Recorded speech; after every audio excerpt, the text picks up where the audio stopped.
Thank you very much, Amanda. Of course. So, to start with, Joe, who are you? Why are you here? And why are you talking to us? Thanks, Alastair.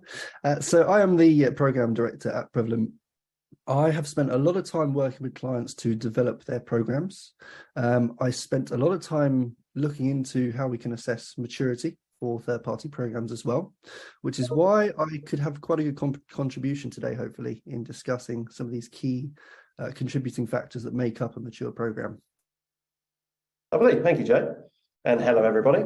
Alastair Parr, I'm the SVP of Products and Delivery over here at Prevalent. I've had decades of experience doing auditing against third-party programs, against key risk domains, risk controls, and I've had a fair bit of oversight over third-party programs, specifically in governance.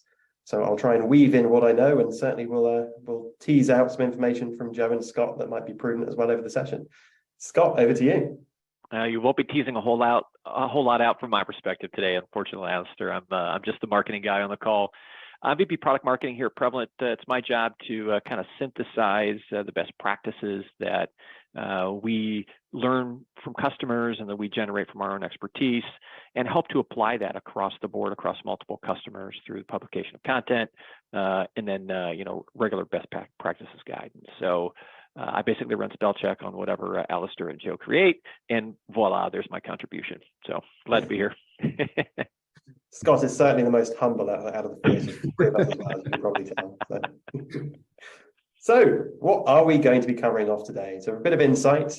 Our focus is really diving into some of the core components that help support good audit programs relating to third-party risk specifically.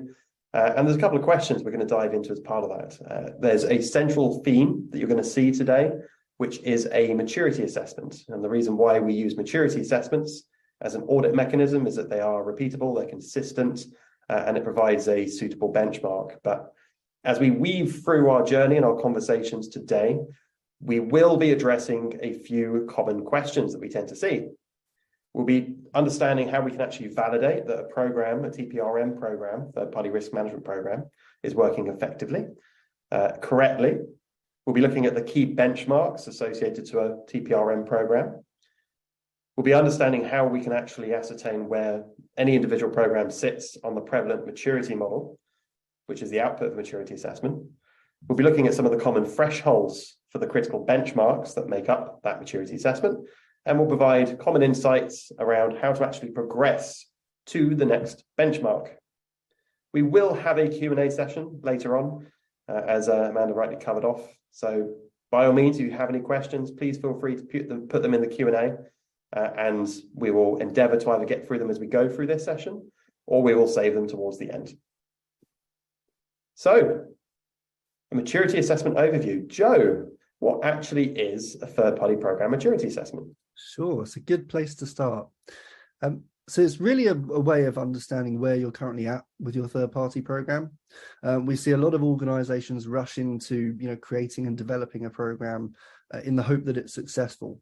What a maturity assessment allows us to do is to take a step back and understand exactly, have we considered all of the key foundational components that make up a good program? Are there things that we were missing when we were building out our layers that support a program? And it really, applying a scoring mechanism to that allows us to understand where we're at and where we could potentially get to.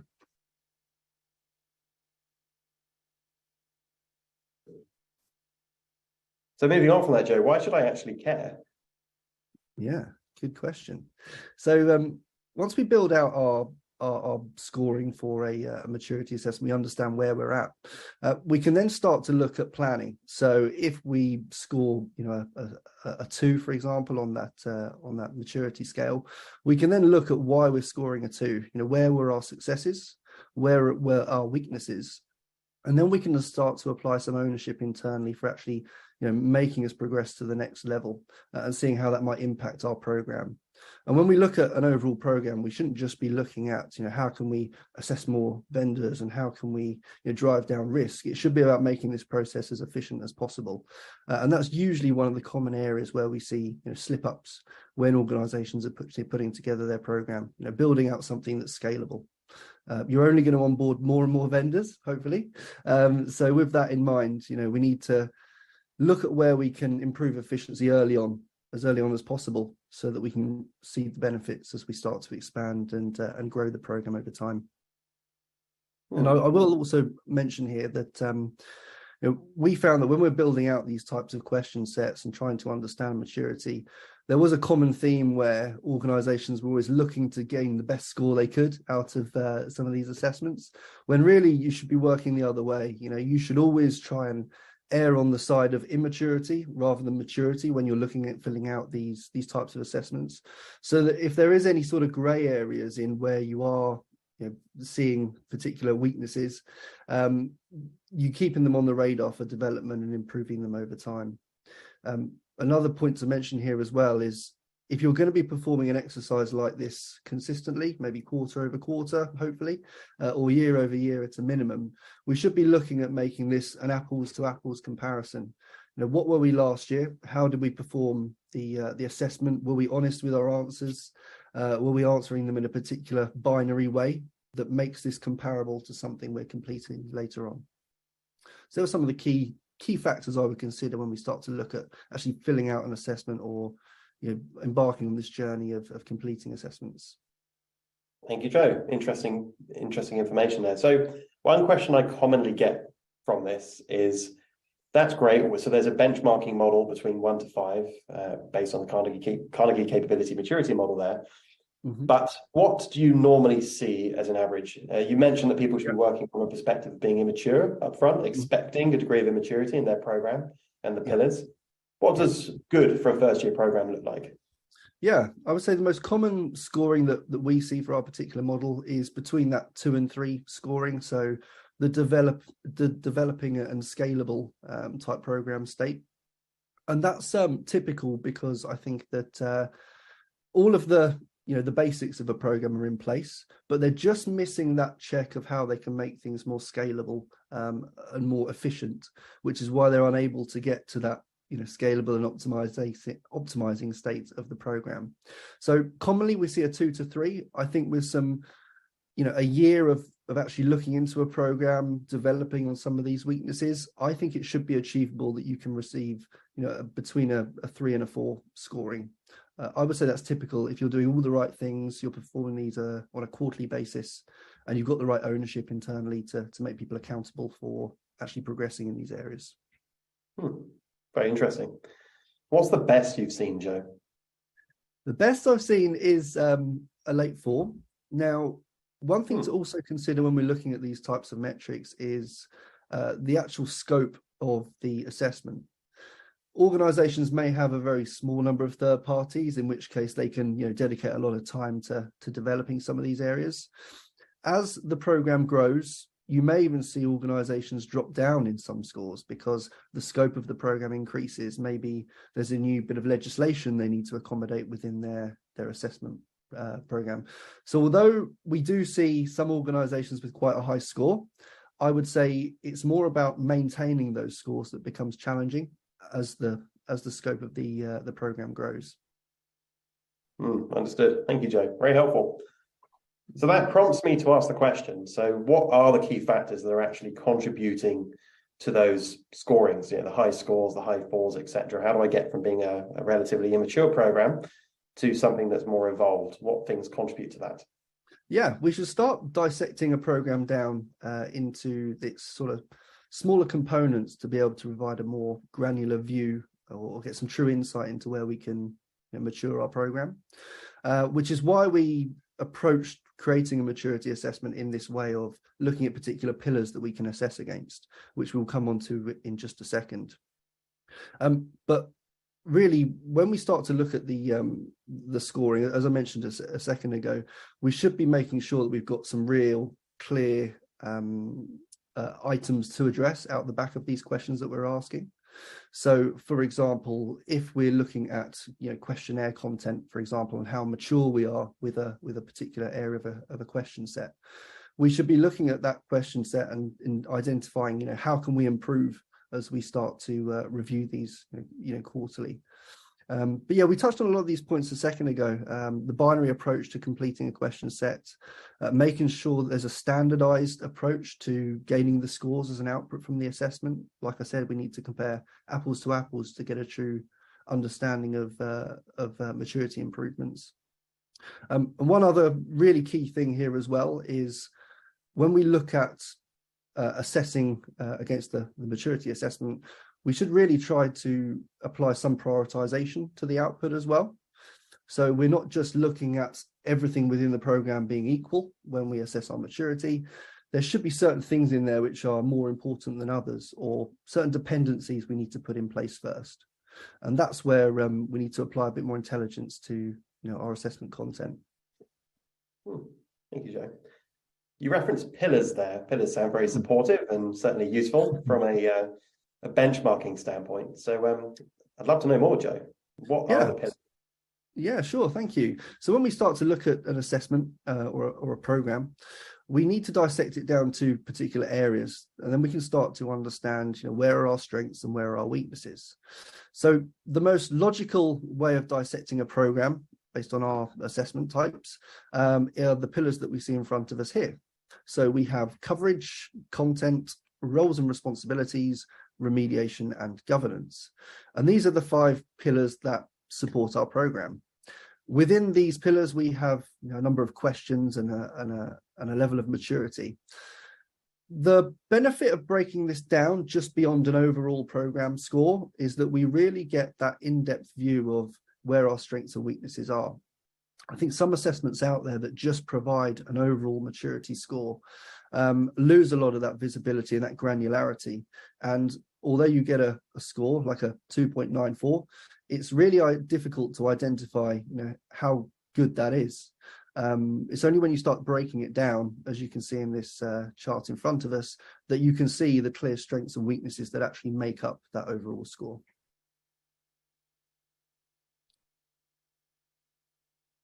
It might actually be worth me just covering off while we're on this slide why we've or a bit of an overview of each of those pillars. So coverage would be how much of the third-party estate are we actually assessing or covering with the program, or how much do we believe we're covering, should I say? Are we assessing all of our third parties? Do we have a strong onboarding workflow to make sure that when there are new third parties, they are enrolling into the program? And are we maintaining those third parties as well? Then we move on to content, which is looking at the questionnaire content. Are we sending out sufficient assessment content or questionnaire types to get the level of assessment we need? Then moving on to roles and responsibilities. Do we have the right or key roles within the program defined and documented? And is everyone trained up? Then we look at remediation, which is where we focus on the risks and the review process. And then lastly, governance, which mainly focus on reporting and maintaining an audit evidence that our program is functioning successfully. Interesting. Now, Joe, one of my first questions on this is appreciate there's 5 core pillars and contributing to an overall scoring. Are they all weighted equally? Yeah, so great question. As I mentioned a second ago, some areas of a program are dependent on others. So, using that analogy of running before you're walking, the walking components are the ones that are going to be more heavily weighted. The things that you need to get right to be able to scale up. So, as an example, within roles and responsibilities, you shouldn't be just chucking endless resource at a program to get assessments complete. We should look at the workflows, the training that takes place to make sure those processes are happening efficiently. And those are the areas of the program that we typically weight with a stronger value than some of the latter areas. Thank you, Joe. So with that in mind, it sounds like it's prudent for us to dive into some of those individual pillars themselves. So to start with, Joe, you might give us a bit of insight into coverage, because that's quite a key topic when we start looking at vendor inventories and third-party risk. Yeah, perfect. The main objective of the coverage pillar is really to ensure we are assessing all of our third parties. We don't lose any exposure to potential risks within our supply chain. So the coverage pillar looks at the processes that support that. So do we have visibility of all of our third parties? Is there an inventory of our suppliers? Does everyone know how to use it? When there is a new request for a service from a supplier, do our employees know exactly where they should be going to raise a request for a new supplier to be onboarded? So it's really trying to plug those holes within the program to ensure that there's no potential areas where risk could be exposed, and we don't actually have visibility of that. Once we know we've got some good coverage, we can start looking at actually identifying and profiling those vendors in the right way. And there's a handy graphic on the right-hand side there, which gives an overview of some of the tiering logic that some organizations might apply. And really the objective here is that when we're looking at vendors, we know where we should prioritize our efforts. So if we have a stationary provider versus someone who's hosting our data, we want to make sure that those ones that are hosting our data are being assessed in a more thorough way and a more contextual way. So the profiling and tiering aspect really is a way of understanding who a vendor is at point of onboarding. The more information we can get as early on in the process as possible really provides us with as much context as we need to be able to assess them in the right way. Looking further into the coverage pillar, we then move on to potential fourth parties as well. Is the third party that we're looking at just a middleman for another supplier further along the chain? And this is an area where we don't see much coverage from organizations we assess with the maturity assessment. Do we know who's supporting some of these third-party services? Another important contributing factor there. One of the most important, though, on this list, I would say, is the third-party maintenance piece. A lot of organizations are assessing entities with a once and done type approach, where they assess a vendor and they never go back and repeat the process of profiling them, tiering them, making sure they have the right contact information to engage with them if they need to. But that is essential here as well, to making sure that we are assessing vendors in the right way. There's nothing stopping a tier 3 vendor 1 year to advancing to being a tier 1 vendor a latter year, because potentially the scope of services might have increased. So making sure we perform that type of third-party maintenance is going to be critical as well. Thank you, Joe. So it certainly sounds like, from a good practice standpoint, if someone's going to be building their own audit mechanisms, validation mechanisms, these are all contributing factors for coverage you'd expect to see at the very least. And certainly, by the sounds of it, if people would like to use the prevalent maturity assessment, we do have that available. There's no associated charge in doing so. And we'll give you details on how you're able to complete that later on in this webinar. But certainly, these are very useful points as metrics that we can repeatedly look at year on year. I like the term once and done, so I think that's pretty applicable when it comes to third-party risk management, because it is very much an ongoing iterative piece. So thank you, Joe. So with that in mind, some interesting information observations. So Prevalent actually does regular assessments and insights and research on the third-party space and the maturity of programs. And as we go through some of these key pillars and key metric points today, we will be highlighting some insights that we see from our analysis that actually contributes to regular audit failures and audit findings in third-party programs. And one of the more common ones we actually see when it comes to coverage, interestingly enough, is nth party. We know it's been a very consistent, reoccurring challenge for people. More often than not, most organizations have challenges enough trying to get a decent enough vendor inventory up front, let alone being able to expand that inventory to extend to the nth party, the so-called fourth parties and downstream that Joe was alluding to earlier on. So 79% of the organizations that complete our maturity assessments and that we do research against did not have any programs built to accommodate fourth parties. As a trend, we're seeing that increase and improve in the sense of people are starting to address it as more and more tools become available to start discovering nth parties, or they're doing it via assessments. But that seems to be one of the most common contributors that's impacting the coverage pillar. Okay. Joe, would you mind giving us a bit of insight into content? Content, yes. The one of the key reasons why processes start to become inefficient and we create certain sort of grey areas within risk identification. So a really key one, this. So to start with, we should firstly understand exactly what are our assessment components when we start to look at vendors. Is it that we're just sending out a question set and it's a one-fits-all type size question set, all vendors get the same? Or are we starting to apply some logic to how we assess vendors? And this is where an assessment framework comes into place. And as I said earlier as well, when I mentioned some real key foundational layer stuff to a program, the assessment framework is probably one of the first things that should be looked at. How do we know we're assessing vendors in the right way? And is there some logic we can use to determine which suppliers should get what level of treatment? So the assessment framework should detail the type of questionnaire they might be receiving, or whether they're getting remediated just by a remote session, or whether an on-site might be required, whether any monitoring or threat management pieces should be contributing to the assessment approach. And paired with that tiering logic that we saw earlier, the profiling and tiering logic, if we understand the full profile of a vendor up front, then we can make sure that this information is applied accurately to those vendors, and we're making sure that we're using our resource wisely and investing resource in the right areas within our third-party estate. So that's the first piece here, and then it comes down to really the content that we're loading into our approach when we're assessing a vendor. So a lot of our assessments that we see clients use is the sort of binary yes/no type questions.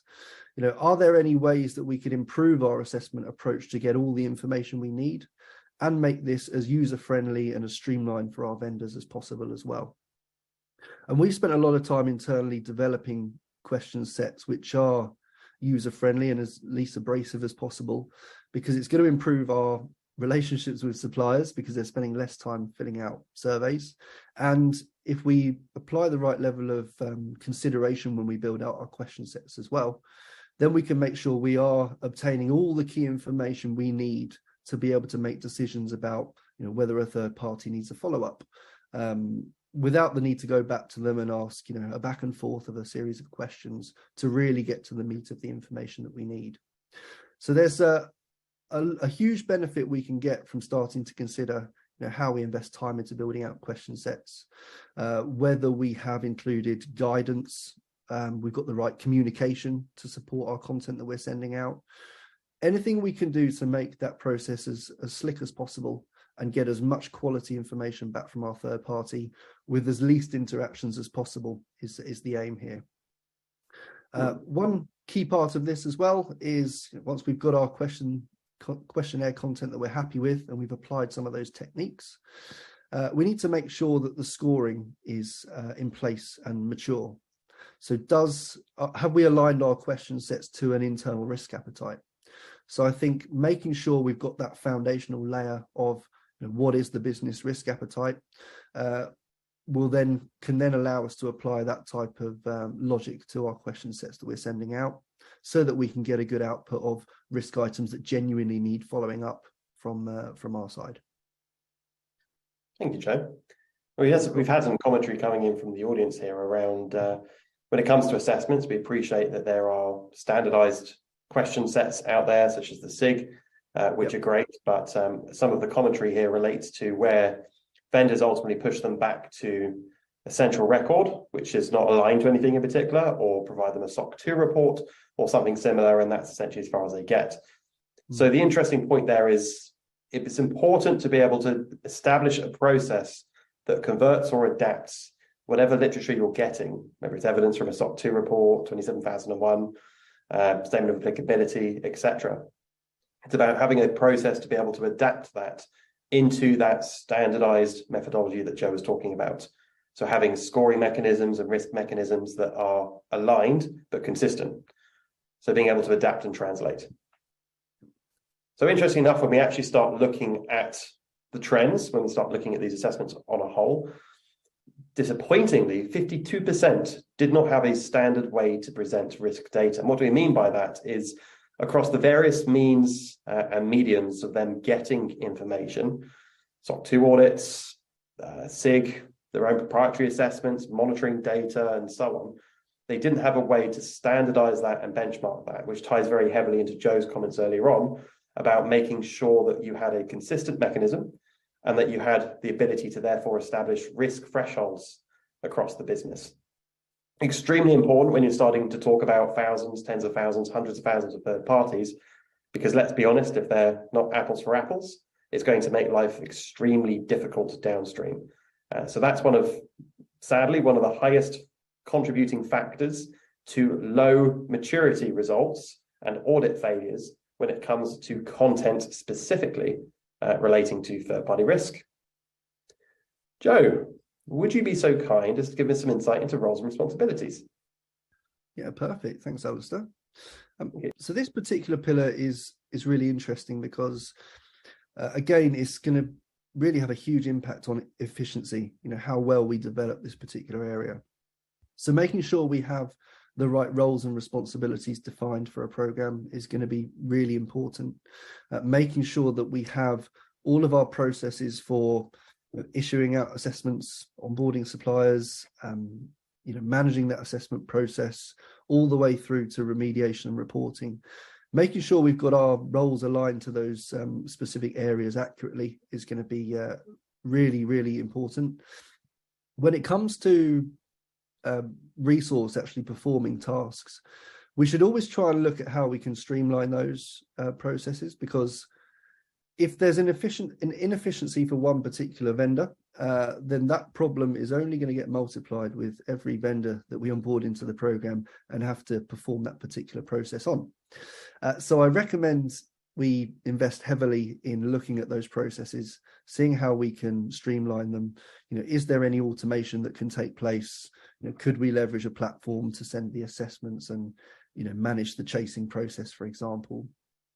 Anything we can gain here is going to be really critical to moving from that scoring of a 2 that we saw earlier, where we're just developing a program, up to something that's more scalable.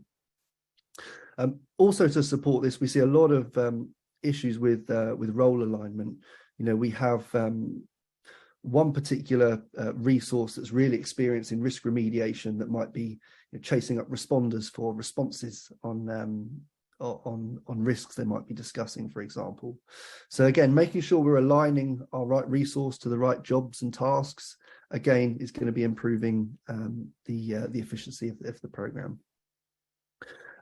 One thing as well that we don't see many clients performing on a regular basis is resource forecasting. And this is actually something really easy to do.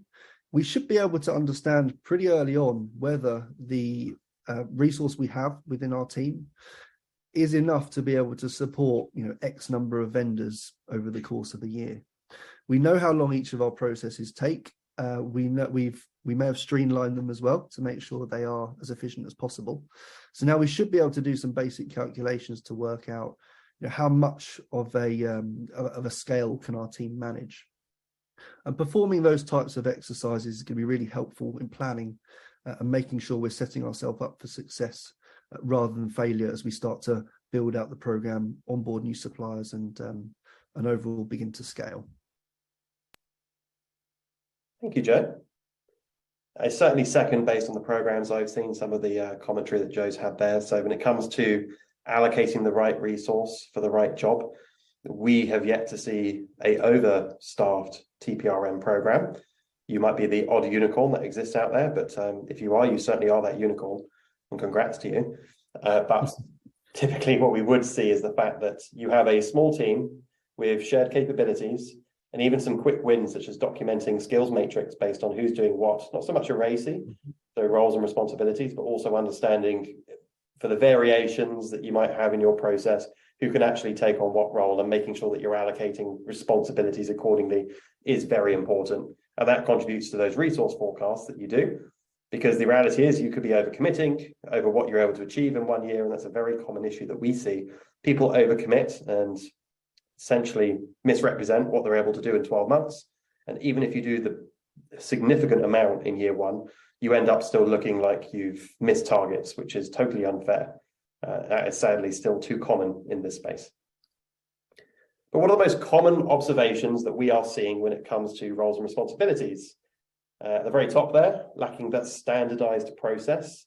So this is about establishing a process for operations, Third-party risk management is still a very workflow-heavy activity.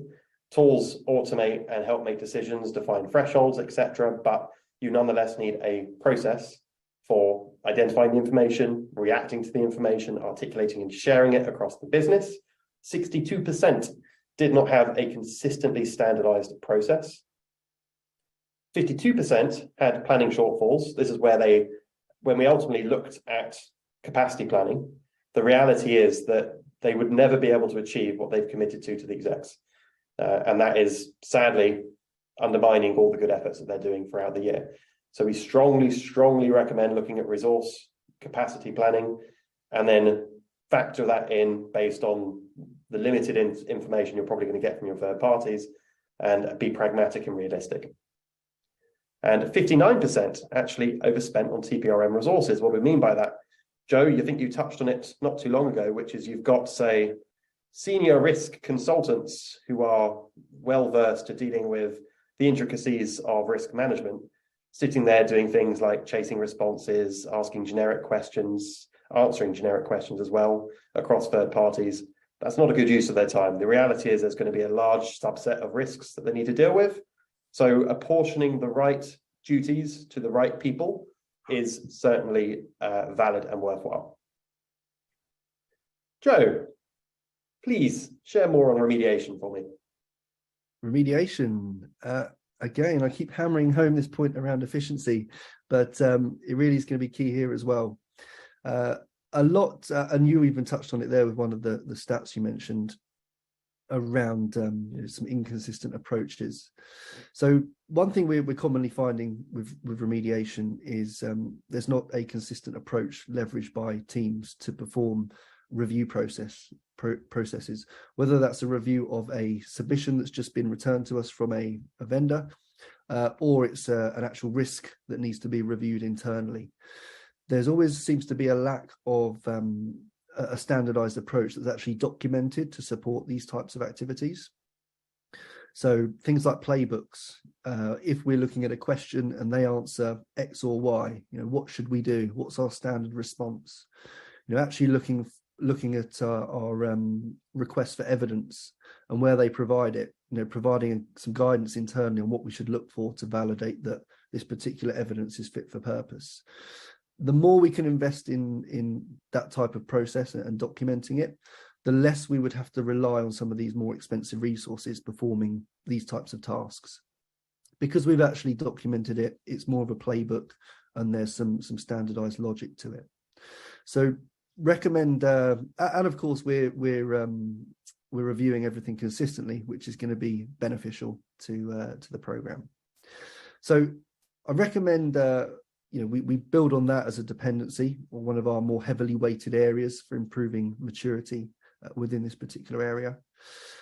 Making sure we have aligned a good and maintained risk scoring to the types of risks that we're assessing as well is going to be beneficial.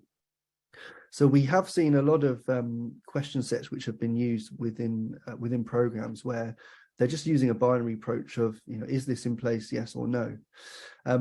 Without applying that scoring and that weighting to how important that particular question is to the business, it becomes very difficult to prioritize these items for review internally.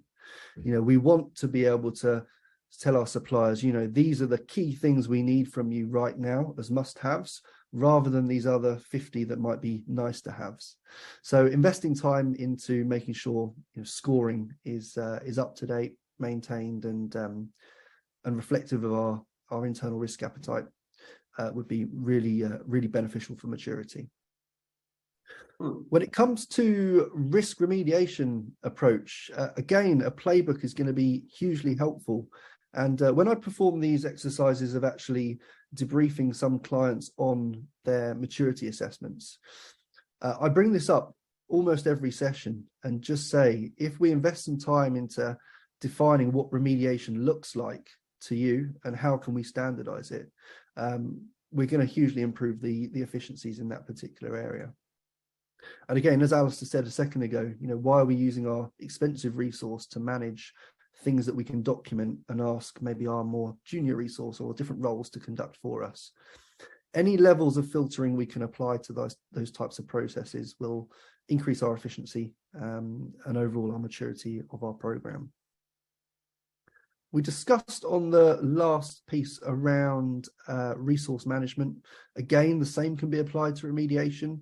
We should be able to grasp what our scale of remediation looks like based on the team we have internally. You know, how many risks can we manage a day? Do we have guidelines on when our chasers are needed to make sure things are in place by? You know, those types of attributes can be really beneficial to maturing the remediation area. And I would say, although these things seem like it's a heavy investment of time, I actually think you could accomplish quite a lot of this stuff, you know, within the scope of a month, say, of building out what risk remediation looks like and standardizing it. From that point onwards, it's going to be a process of evolving that playbook over time. This is never going to be a one and done approach, like I mentioned earlier. If we can define our logic of if this, then that for risks being identified, and then just build on that and evolve that over time, that playbook's only going to get more and more advanced. And with that, we're relying on less and less expensive resource to conduct these types of activities. So another really good one there for improving efficiency. And that also ties into the last point there around standardization and process. We need everyone to be conducting remediation approaches in the same way, you know, having workflows defined, considering things like the profile of a vendor and the tier of a vendor. Obviously that can impact on, you know, how we're approaching remediation. So the more we can build on that type of activity, the more maturity we're going to see in these particular areas. Thank you, Joe. So a common question we get asked when people talk about remediation is they naturally feel that vendors and third parties are non-committal and require, in some cases, a disproportionate amount of investment to get them to buy in and chomp on addressing risk. Now, the key thing that we normally like to articulate when it comes to that is pragmatism here is key.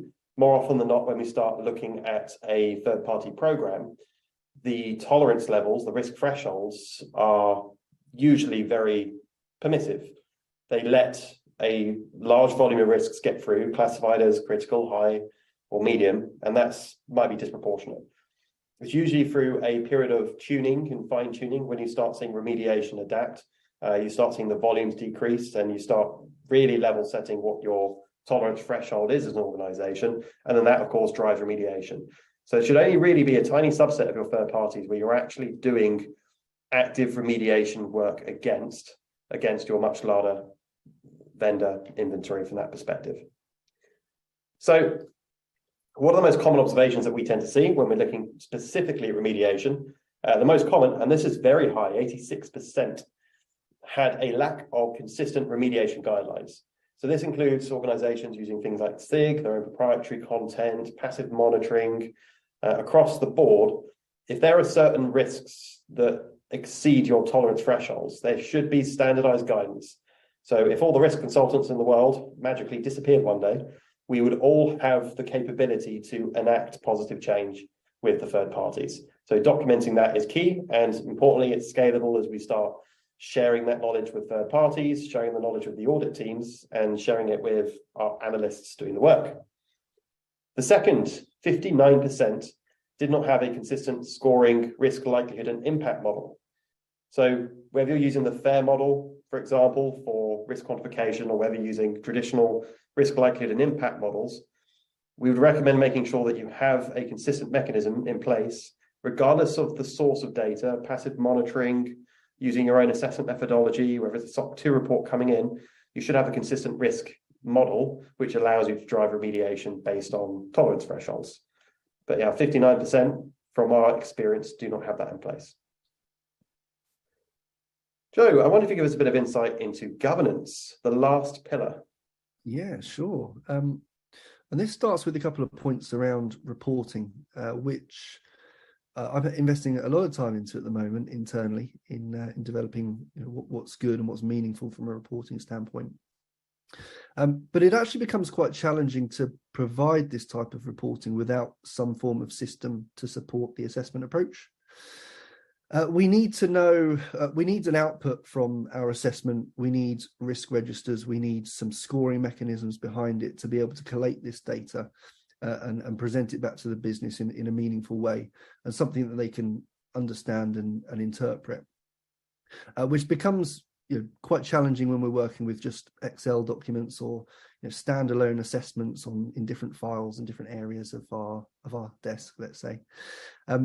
But when we're using more automated systems, we can start to pull this information together and provide something quite automated, quite quick, and of course we can start to collate data together, and that's when this stuff becomes a little bit more powerful. So from an individual reporting standpoint, here we're referencing how mature are you able to report on a particular third party as an output from an assessment. And this shouldn't just be, there was X amount of risk items and we're managing them and here's our target dates. We should also include here any context around who that third party is, what they do for us, who would be impacted by this particular third party if we were to terminate services with them, and what tier they might be. Those types of attributes.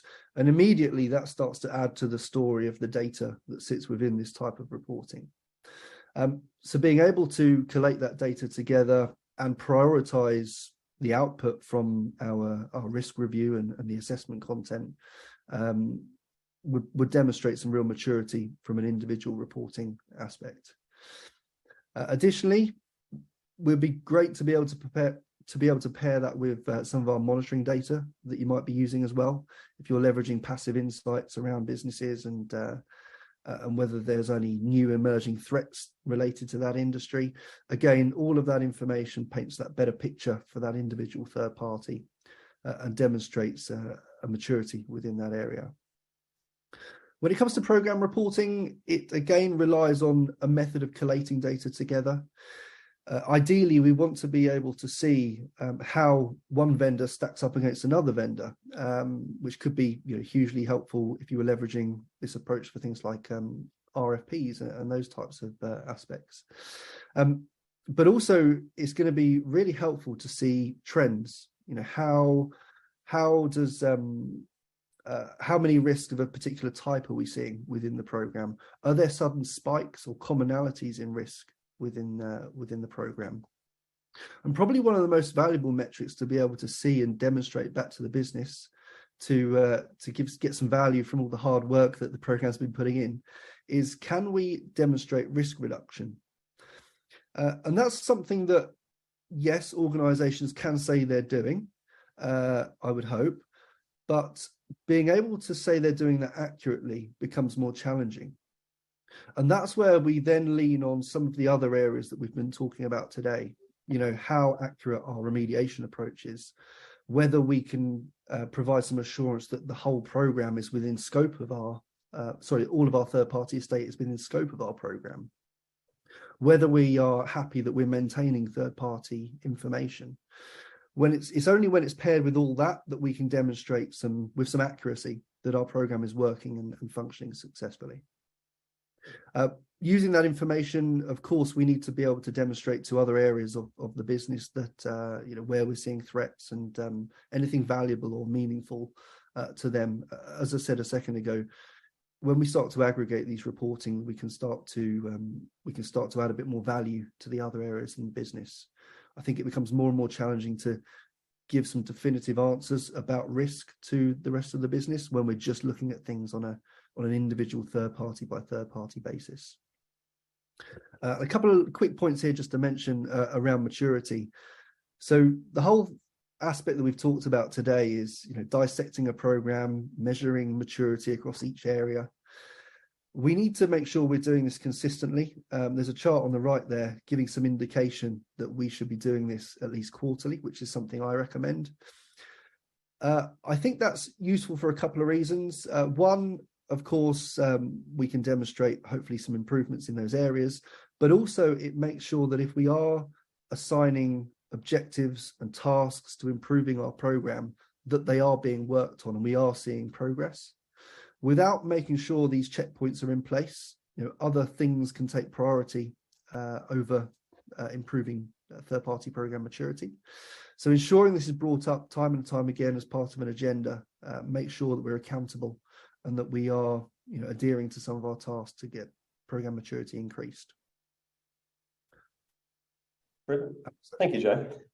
And for those of you who are more interested in some of the KPIs and KRIs that we expect to see in a good TPRM program, we have, of course, got some content on that, previous webinars associated to that, which we've done with shared assessment. So please feel free to have a look at the Prevalent site and you'll find out a bit more information about that. But when we start looking at governance, as Joe rightly mentioned, good practice dictates consistency. And some of the more common issues that we see relate to this is the fact that people are misrepresenting reporting based on their scope. So they say, 80% of our vendors have this result, yet they're only assessing 5% of their portfolio, their vendor inventory. It's misleading data and can ultimately lure audit, the rest of the business, into a sense of false security. You'd expect the audit team to unpick some of these pretty quickly, and they'll be able to identify scope coverage versus the results that you get. So please do bear that in mind. So when we're actually looking at governance specifically, we did notice that 69% were missing strategic reporting opportunities where they're able to use the information from the TPRM program to drive positive business outcomes, feeding and sharing it with the broader business, for example, to the privacy team, procurement, to demonstrate a vendor's compliance or non-compliance, to help in contract renegotiations, sharing it with legal, of course, compliance for regulatory obligations.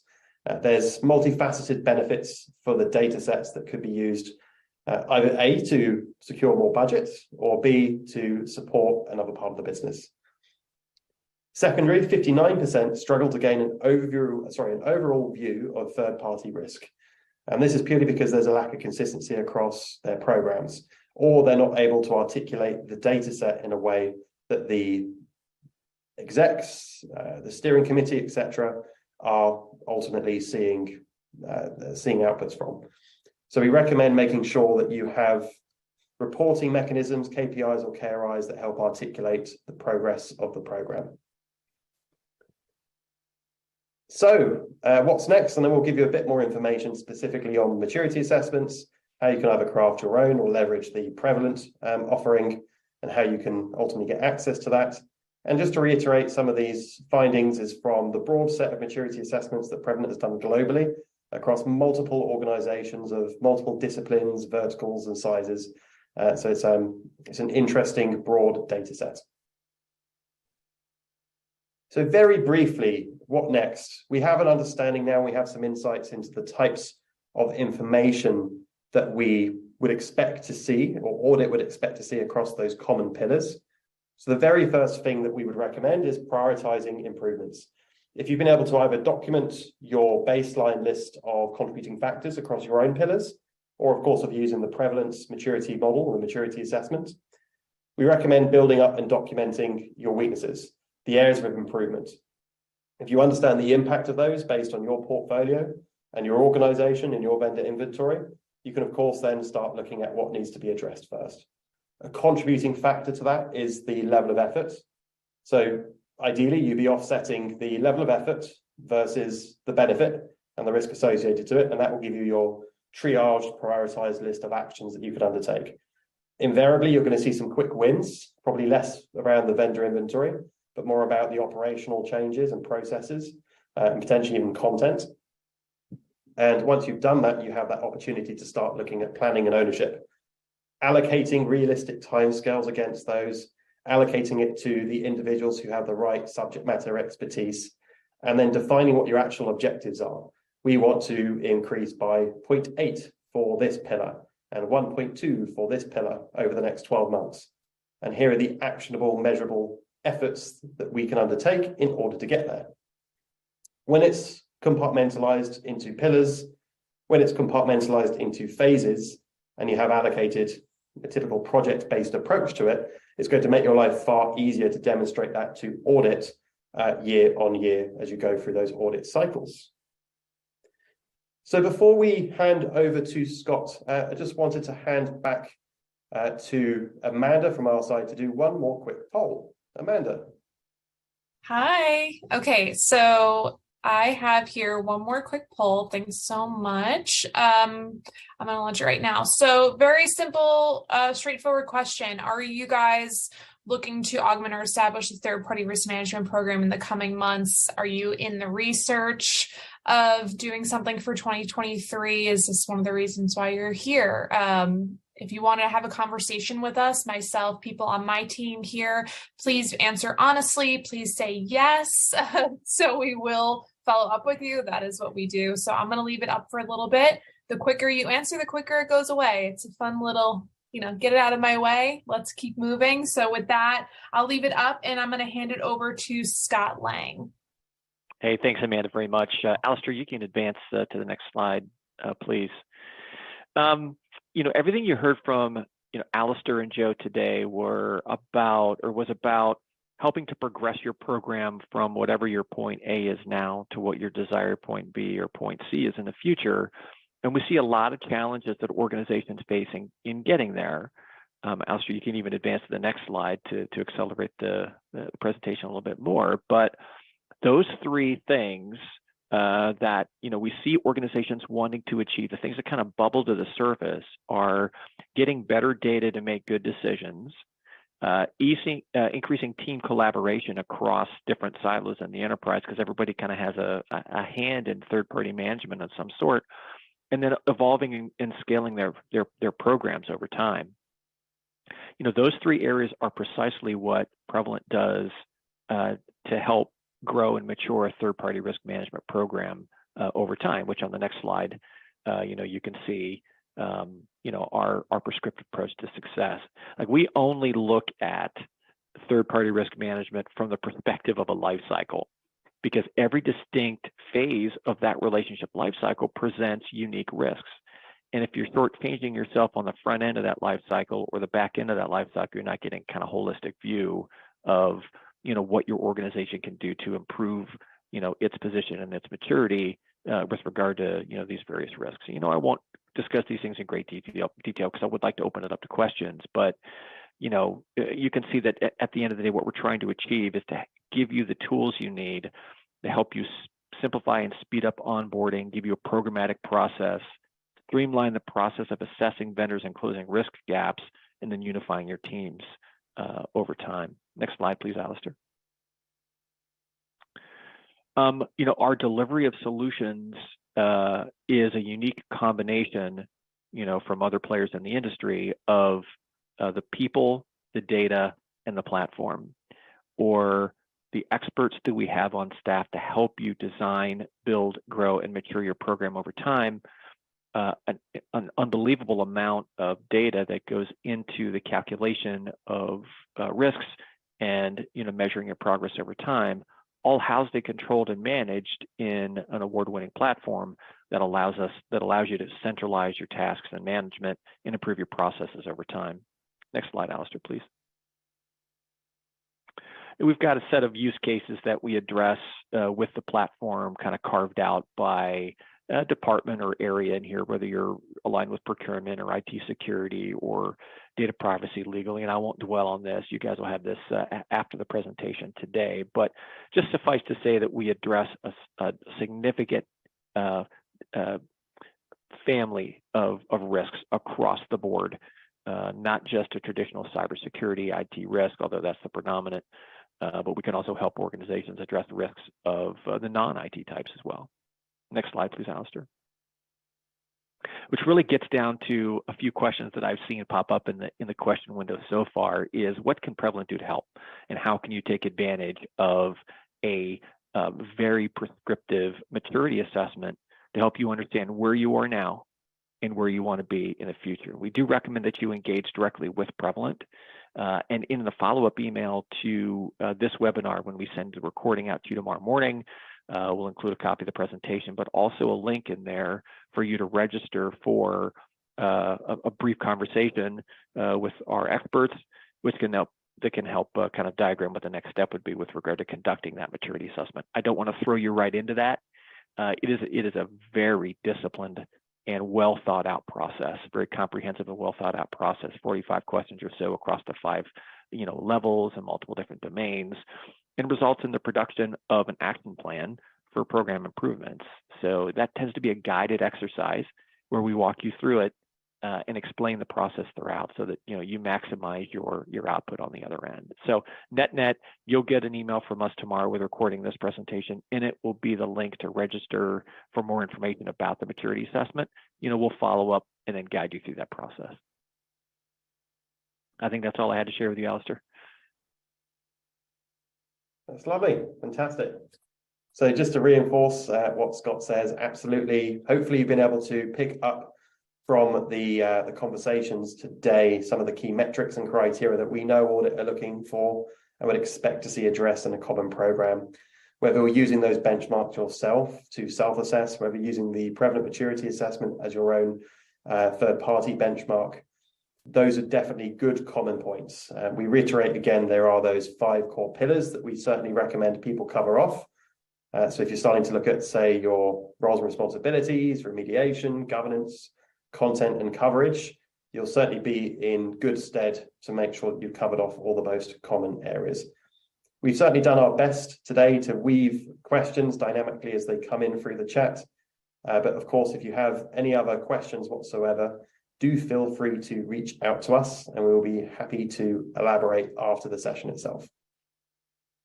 But failing that, I wanted to say thank you very much for today, and I'll hand back over to Amanda.